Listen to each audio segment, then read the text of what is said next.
What's up, everyone, and welcome back to Chatterbox, where we bring you the stories that everyone's talking about before they even know they should be talking about them.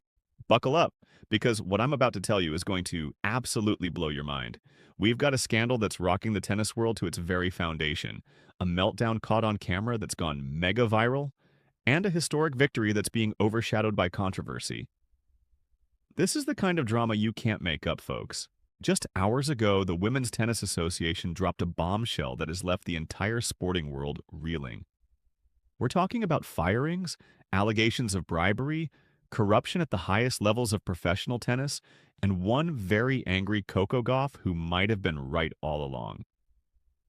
Meanwhile, on the men's side, we witnessed Carlos Alcaraz make history in the most spectacular fashion imaginable, defeating the legendary Novak Djokovic to complete a career Grand Slam at just 22 years old. But even that incredible achievement is being drowned out by the chaos erupting behind the scenes. So grab your favorite snack, get comfortable, and make sure you're subscribed because this is going to have to be one wild ride. We're diving deep into the biggest scandal to hit tennis in years. And trust me, you're not going to want to miss a single second of this. This is the absolute bombshell that broke earlier today. The WTA, in an unprecedented move that nobody saw coming, has terminated the contracts of two prominent umpires who were officiating matches at the Australian Open. Now, when I say terminated, I don't mean they got a slap on the wrist or a warning. I mean they were fired, removed, escorted out, done. And the reason? Alleged involvement in a bribery scheme that may have influenced the outcome of matches at one of tennis's most prestigious Grand Slam tournaments. This isn't some minor controversy that's going to blow over in a few days. This is a full-blown crisis that threatens the integrity of the entire sport. According to multiple sources close to the investigation, the scandal centers around the quarterfinal match between American star Coco Gauff and Ukrainian player Elina Svitolina. That match, if you remember, was absolutely brutal to watch. Gauff, who had been playing some of the best tennis of her career up to that point, seemed completely off her game. She lost in straight sets and the whole thing felt strange from the very beginning. But here's where it gets really interesting. Immediately after that match, Gauff's coaching team, led by the usually calm and collected Jean-Christophe Forel, reportedly marched straight into the tournament official's office and demanded answers. Forel wasn't just upset about a few bad calls. He was furious. According to insider reports, he came armed with data, video evidence, and a list of questionable decisions that had been made throughout the match. He demanded that every single call be reviewed, that the electronic line calling system be audited, and that someone explain why there had been so many unusual interruptions during Coco's service games. Now, complaints from coaches aren't exactly rare in professional tennis. Players and their teams argue with umpires all the time. It's part of the sport. But what happened next is what makes this situation absolutely explosive. Within 48 hours of Forel's complaint, the WTA launched a formal investigation, and within a week, 2 umpires were fired.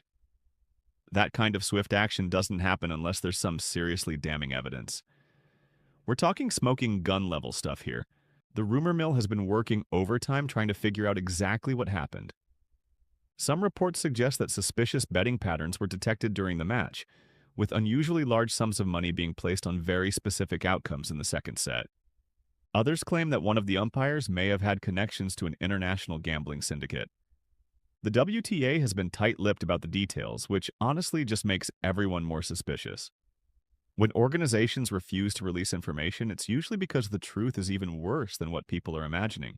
What we do know is that electronic records showed discrepancies between what the line calling technology detected and what was actually called on the court. In modern tennis, with all the technology available, those kinds of errors shouldn't happen. The system is designed to be foolproof. So when errors do occur, and they occur in patterns that benefit one player over another, you have to start asking serious questions. Coco herself has addressed this controversy, and the footage that emerged tells a powerful story. After her devastating loss, cameras caught her in what she believed was a private moment, absolutely destroying her racket in frustration.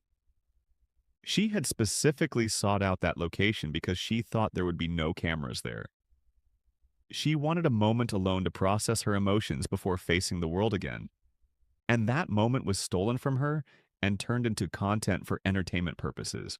The debate about privacy in sports has been raging ever since. Where do we draw the line between public interest and personal space? These athletes are human beings, not characters in a reality show. They experience real emotions, real disappointments, real pain. Do they not deserve even a few minutes of privacy to process those feelings?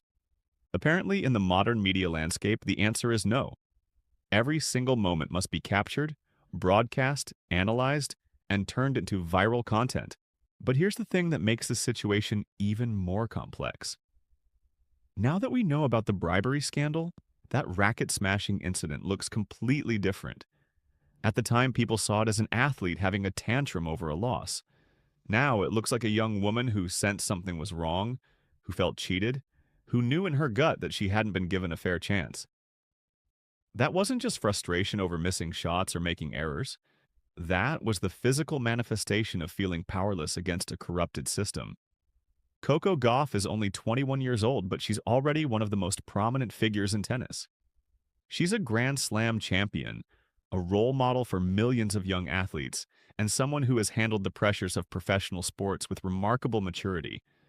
But even she has a breaking point, and that breaking point, it turns out, may have been absolutely justified. As the investigation continues to unfold, more disturbing details are emerging. Sources within the WTA have suggested that the two fired umpires may not be the only officials involved. There are whispers of a broader network, potentially involving multiple tournaments over several years. If these allegations prove true, we could be looking at one of the biggest scandals in tennis history, rivaling even the match-fixing controversies that plagued the sport in previous decades. The betting angle is particularly troubling. Professional sports and gambling have always had a complicated relationship. Legal sports betting has exploded in recent years, with billions of dollars changing hands on everything from major championships to regular season matches. With that much money at stake, the temptation for corruption becomes enormous. And tennis, with its individual nature and the ability of officials to influence outcomes through judgment calls, is particularly vulnerable to this kind of manipulation. Investigators are reportedly examining betting patterns from multiple matches at this year's Australian Open, not just the Gauff-Svitolina quarterfinal. They're looking for unusual spikes in betting activity, particularly on specific outcomes like the number of double faults in a set or whether a particular game would go to deuce. These are the kinds of bets that would be easy to influence if you had someone on the inside making questionable calls at strategic moments. The Australian Open organizers have released a statement expressing their full cooperation with the investigation and their commitment to maintaining the integrity of the tournament. But privately, they must be absolutely panicking. This is one of the four most important tennis tournaments in the world, generating hundreds of millions of dollars in revenue. A scandal of this magnitude could damage the tournament's reputation for years to come. Tennis Australia has announced that all remaining matches at this year's tournament would be subject to enhanced monitoring, with multiple officials reviewing every significant call in real time. They've also promised a comprehensive review of their officiating procedures and their relationships with betting companies. But for many fans and players, these measures feel like too little, too late. The damage has been done, and trust has been broken. Now, amidst all this chaos and controversy, something truly magnificent happened on the men's side of the draw. While the tennis world was reeling from scandal, Carlos Alcaraz put on an absolutely breathtaking performance that reminded everyone why we love this sport in the first place.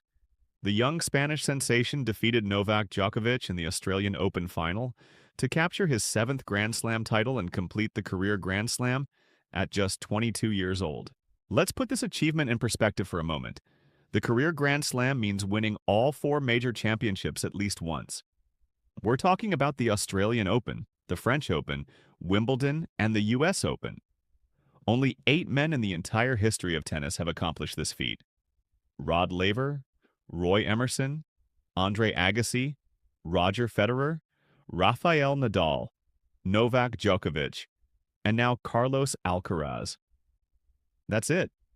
8 names in over a century of professional tennis. And Alcaraz just became the youngest player ever to achieve it. The match itself was an absolute classic, the kind of final that justifies staying up until 3 in the morning to watch.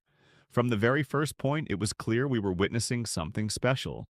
Djokovic, the 38-year-old legend who has won this tournament a record 11 times, came out with the kind of intensity that has defined his career. He was moving beautifully, hitting his spots, doing everything that has made him the most successful player in Grand Slam history. But Alcaraz was simply on another level. The first set was competitive, going to a tiebreak that Alcaraz took 7-5 with a combination of power and touch that left even Djokovic shaking his head in admiration. The second set saw Djokovic fight back, using all his experience to slow down the pace and disrupt Alcaraz's rhythm. He broke serve early and held on to take the set 6-4, leveling the match and sending a message that this final was far from over. The third set was where Alcaraz truly announced himself as the king of tennis. He broke Djokovic's serve twice, racing to a 5-1 lead with tennis that can only be described as sublime. His forehand was painting lines, his movement was extraordinary, and his mental strength, facing down the greatest champion the sport has ever seen, was unshakable. He closed out the set 6-2, and suddenly the unthinkable was within reach. The fourth set was where things got really interesting. Djokovic, knowing this might be his last chance to win another Australian Open, threw everything he had at Alcaraz. The set went back and forth, with both players holding serve and neither willing to give an inch. But at 5 games all, Alcaraz found another level. He broke Djokovic's serve with a combination of incredible court coverage and audacious shot-making, then served out the match to love. The final point of the match will be replayed for years to come. A 24-shot rally that showcased everything great about tennis.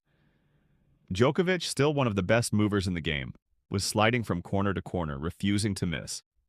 But Alcaraz, younger and fresher, just kept coming. Finally, with Djokovic slightly out of position, Alcaraz uncorked a forehand down the line that painted the corner. The ball was in by millimeters and the match was over. The moment that ball landed, Carlos Alcaraz collapsed onto the court. Not from exhaustion, but from the sheer emotional release of achieving something he had dreamed about since he was a child. He lay there on the blue hardcourt of Rod Laver Arena, his face in his hands as the crowd erupted in applause. It was a moment of pure, unfiltered joy, the kind that reminds us why we watch sports in the first place. Up in the stands, Rafael Nadal was watching with tears in his eyes. Nadal, who announced his retirement from professional tennis last year, has been mentoring Alcaraz throughout his career. The passing of the torch from one Spanish legend to the next was complete. In his victory speech, Alcaraz looked up at where Nadal was sitting and thanked him for showing him the way. It was a moment that transcended tennis and spoke to the continuity of greatness. But Alcaraz also showed tremendous class in how he addressed his opponent. Standing there with the Norman Brooks Challenge Cup, the trophy awarded to the Australian Open champion, he turned to Djokovic and delivered a tribute that silenced the stadium. He talked about what an honor it was to share the court with someone who had accomplished so much, how Djokovic had inspired him throughout his career, and how grateful he was for their rivalry. Djokovic, gracious in defeat, applauded and nodded. This is what makes sports beautiful. Two competitors who just spent 3.5 hours trying to destroy each other, now showing mutual respect and admiration. The tennis world's reaction to Alcaraz's victory has been overwhelming. Social media exploded with tributes from current players, former champions, and fans around the world. Even Coco Gauff, in the midst of her own controversy, took time to congratulate Alcaraz on his achievement. Maria Sharapova, the 2008 Australian Open champion, who has largely stayed out of the tennis spotlight since her retirement, posted a simple message with a crown emoji, acknowledging the coronation of a new king. Let's talk about just how impressive Carlos Alcaraz's achievement really is. At 22 years old, he now has 7 Grand Slam titles. To put that in perspective, Roger Federer didn't win his 7th major until he was 25. Rafael Nadal was 24 when he won his 7th. Novak Djokovic was also 24. Alcaraz is ahead of all of them. His 7 majors break down as follows: 2 Australian Opens, 2 French Opens, 2 Wimbledon titles, and 1 US Open. That's multiple titles on 3 different surfaces, showcasing his incredible versatility. He's equally comfortable on clay, grass, and hard courts, a rare quality that only the greatest champions possess.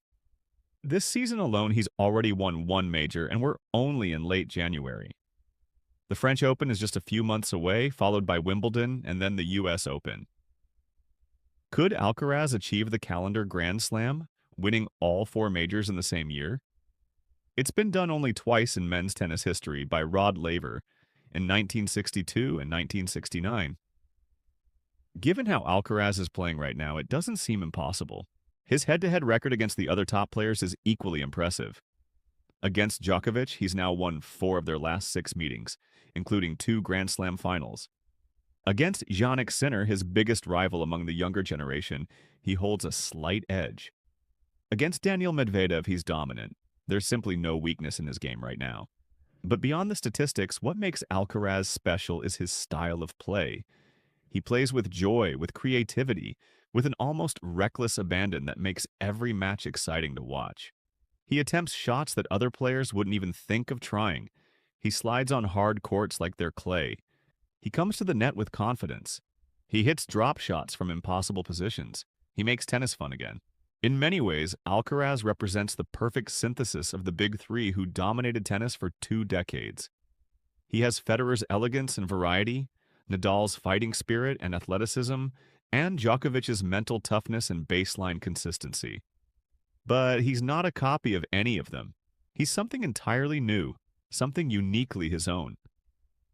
What makes this rivalry with Djokovic particularly interesting is the mutual respect between them. Djokovic has said multiple times that playing against Alcaraz reminds him of playing against Nadal in his prime. He sees the same intensity, the same refusal to give up, the same ability to produce incredible shots under pressure. And Alcaraz, for his part, has been incredibly humble and gracious, always acknowledging what he's learned from watching and competing against the greatest player in history. But make no mistake, the torch has been passed. Djokovic is still capable of winning Grand Slams, but the era of his dominance is over. At 38 years old, even his legendary physical conditioning and mental strength can't fully compensate for the inevitable effects of age. His movement, while still excellent, is a half step slower than it was 5 years ago. His recovery between matches takes longer. And most importantly, the younger generation is no longer intimidated by his presence. The question now is whether anyone can stop Alcaraz. Jannik Sinner, the Italian star who has also had tremendous success, is probably the biggest threat. Sinner has the power and consistency to challenge Alcaraz on any surface. Their matches are always tight, often going to 5 sets. But right now, when it matters most, Alcaraz seems to have that extra gear that champions possess. The 2026 Australian Open will be remembered as a watershed moment in tennis history. On one hand, we have a corruption scandal that has exposed serious vulnerabilities in the sport's integrity. On the other hand, we have the emergence of a generational talent who is redefining what's possible on a tennis court. It's the best of times and the worst of times all rolled into one chaotic fortnight in Melbourne. For the WTA and tennis governance bodies, the priority now has to be restoring trust. Fans need to believe that matches are being decided by the players on the court, not by corrupt officials or gambling syndicates. That means transparency in the investigation, serious consequences for anyone found guilty, and robust systems to prevent this from happening again. The integrity of the sport depends on it. The Coco Gauff situation highlights another important issue: how we treat athletes as human beings rather than just content generators. The invasion of her privacy, the broadcasting of her emotional breakdown, and the rush to judgment before all the facts were known all speak to a toxic culture that values clicks and views over basic human decency. Perhaps this scandal will force some necessary conversations about where we draw the line. But amidst all the controversy and darkness, Carlos Alcaraz shines like a beacon. His victory reminds us why we love sports in the first place: the drama, the athleticism, the moments of brilliance that take your breath away. He's not just winning matches, he's creating memories that will last forever.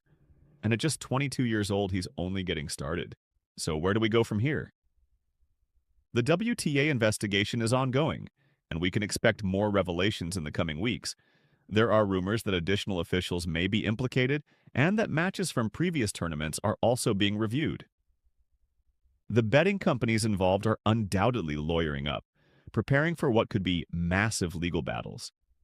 And Coco Gauff will be watching closely, waiting to see if justice is truly served.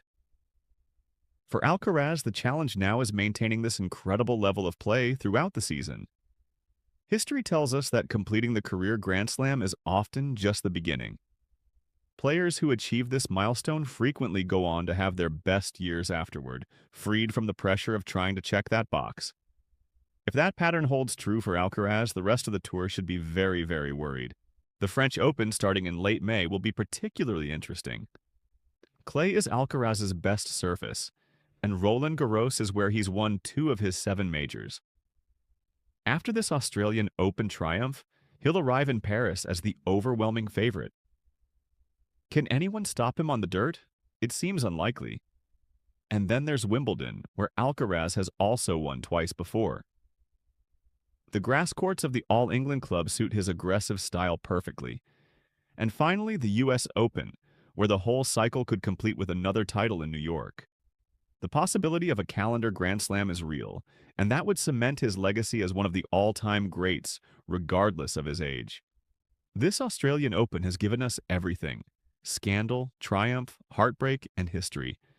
It's reminded us that sports at their core are about human drama, the victories and defeats, the integrity and corruption, the joy and despair. All of it is part of the rich tapestry that makes sports so compelling. For every fan who watched Carlos Alcaraz lift that trophy, there was a sense of witnessing something special. A changing of the guard, a passing of the torch, the beginning of a new era. These are the moments we'll tell our children and grandchildren about. Where we were when we saw history being made. But the Coco Gauff situation also reminds us that for every inspiring story of athletic achievement, there are darker forces at work. Corruption exists in all industries, and sports are no exception. The only question is whether we have the courage to confront it, to root it out, to demand better from those who govern our beloved games. The tennis season is long, and 2026 has only just begun. If the Australian Open is any indication, we're in for an absolutely wild ride. More tournaments, more drama, more moments that will leave us breathless. And through it all, we'll be here at Chatterbox, bringing you every twist and turn, every scandal and triumph, every story that matters.